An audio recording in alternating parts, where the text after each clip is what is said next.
Good morning, everyone, and welcome to the Ankerstar Wealth Market Update. I'm your host, Allison Ankerstar, and today we'll be talking about proposed Social Security reform, the current inverted yield curve, and the drop in mortgage demand.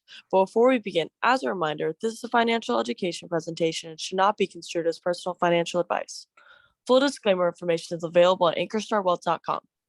Good morning, Steve. Social Security is in desperate need of reform. What are the proposals out there? Hey, good morning, everyone. And you're right. Social Security is one of those things that if we don't do something, they're going to run out of money, right? And the projections differ. I think it's 2034, but it's something along those lines, a little over a decade. But in reality, you're right. Who wants to make changes to Social Security? Everybody knows we need to. Nobody wants to, a pure adulting, if you will. So here are some of the proposals that are out there. Again, it's an article from CNBC today. 13 years left before we run out of benefits. There's a couple of proposals. One of them is to raise taxes on the super rich, the 400, well, it's rich by income, if you will, the 400K and above kind of crowd. And then there's some that want to have it kick in a little bit earlier. I'm trying to find the exact number. So here it is. So currently, workers and employers each pay 6.2% into the fund up to $147,000 in income, which is a lot of money. But there are a lot of people making more money than that. And the question becomes, well, shouldn't they pay more in? And you're like, well, if they do, technically it's their money, so they would be the one getting it back. So at some point we would go into a system where you're paying money in that you're not going to see back. So, and then that's what I think that they're going with. So remember that number, 147,000. And then one proposal says from the Democratic side here is that it would kick back in around 250,000 in income and above. So you would have a break from that 147 to 250, and above that, then you would have payroll taxes again. And then you see that another plan here proposed at 400,000 and up is when those would kick back in. So again, raising taxes is the primary, a way of that people are looking at this. You see Republicans saying, if you think we're going to be taxing the wealthy is going to save Social Security, you're wrong. Kind of agree, there just aren't enough to save everybody, but we shall see. And then you have it has to be a bipartisan solution. I do believe that, otherwise it'll just never get passed.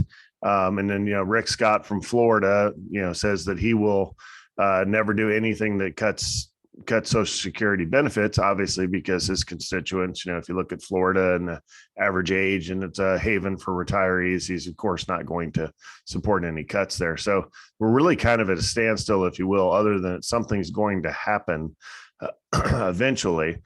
We just don't know what. So overall, I think it's going to be a topic that will be continued to be talked about, and nothing actually happens, especially with an election, the midterms being so close. Next, the inverted yield curve is making headlines lately. What is an inverted yield curve, and how does it predict a recession?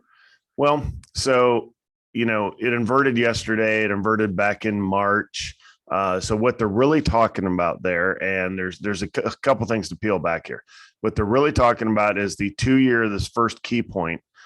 This 2-year treasury yield is up at 2.83, and that's above the 10-year. So when you look at the numbers, and again, it's hard to tell from here because it's not a graph, but the 10-year is sitting here at 2.767, and the 2-year is at 2.786.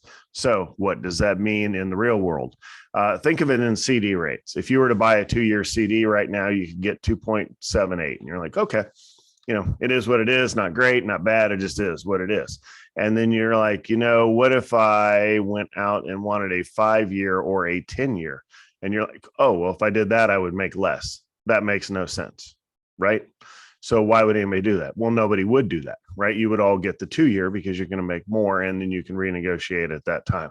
So what this is really saying is, when you think of the Fed moving interest rates, they move the short-term rate, which is arguably the 2-year rate. So they can artificially affect that one higher. But the longer-term rates are built in by the market. So what the market is saying here is that it's predicting a recession. Now, I will say that just because the yield curve inverts, the joke is that the inverted yield curve has predicted 47 of the last 10 recessions, right? So it over predicts them. But when you think of it from a yield perspective, it's the market, which is all of us, saying, okay, the short-term rate is here, but I think rates have to come down at the 5 to 10 year point. So the rates are coming back down eventually. So therefore, that's why the longer term rate has stayed low. And if you think that, why would longer term rates stay low? That would mean we are in a recession, and the Fed is now reducing rates in the future. So if you go back to the investment advisory board, when I talked about how I think this will all play out, I think 2022 is going to be, the year of the interest rate hikes, and we're going to raise past where we need to actually be, past, optimum, if you will, and to defeat inflation. And then as soon as inflation comes in, we're going to have to turn around and start dropping rates to save ourselves from a lot of other problems with the economy. So it's kind of that temporary spike, which is causing the market's pricing that in by continuing to go lower, because it's like it is going to look ugly in the short term. So when you look at graphically what this looks like, here is the treasury yield curve real time. This is gurufocus.com. I cannot vouch for these folks. I don't know them, but it appears at least this chart is accurate, if you will. 2.7, or here's the 2-year 2788, and then you come out here is the 10-year 2771. So when you think of inverted yield curve, it's not inverted very much, but it's certainly flat and slightly inverted as you go from 1 year to 10 year, which is pretty amazing, right? If you go to Investopedia and you want to know more about this, there is a video on here that you can watch. That's pretty good.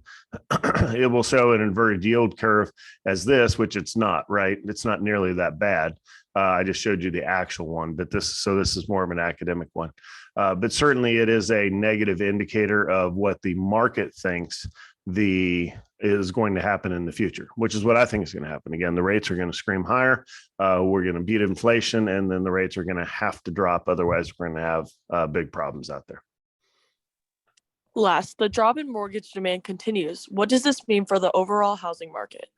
Well, I've talked openly that we have a short that's involved in the housing market that I'm not talking specifics on, but this is why, right? So we have interest rates that have been going up. The 30-year mortgage got over 6% there for a while. You can see in that second blurb down that it is now dropping all the way down to 5.75%, right? But it was above 6, and that's an inhibitor, obviously. So who does it inhibit? Does it affect cash buyers at all? No. So folks are moving out of, without the data in front of me, but, people are saying people are leaving California that are rich and they're cash buyers. And we saw some of that here in Austin where they came in and just are able to pay cash. Well, there's not an unlimited number of those people, right? That is a finite supply of people. And once they move and relocate and buy a house, or they don't need another one. So that's dwindling, if you will, whatever the numbers are to support that. But that it is going down. And then everybody else who needs a mortgage or chooses a mortgage to buy a home now has to pay more in their monthly payment. So therefore, when you get into income ratios and all of that jazz, it's more difficult to qualify as well as cash flow the more expensive houses. So when you look at, I think the nationwide number is in here, 405,000 for your average home purchase.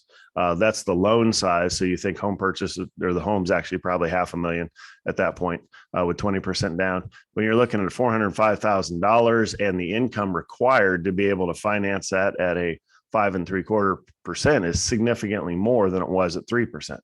So just a supply and demand problem is causing a kind of drop in the need for these mortgages. Just less people are in the interest, in the market for a house.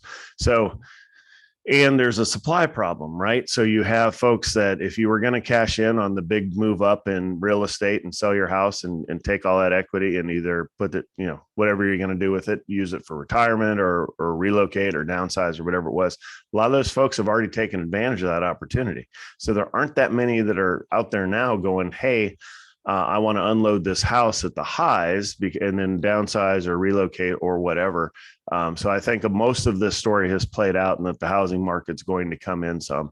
So for me to you, I would say that if your house appraises here right now, I wouldn't expect it to stay there, even in a hot market like Austin, because I mean, it went crazy there for a while. Things come in, so it'll settle in for a while, probably not, crash, but at least settle in. But I do think mortgage demand continues to sink over time.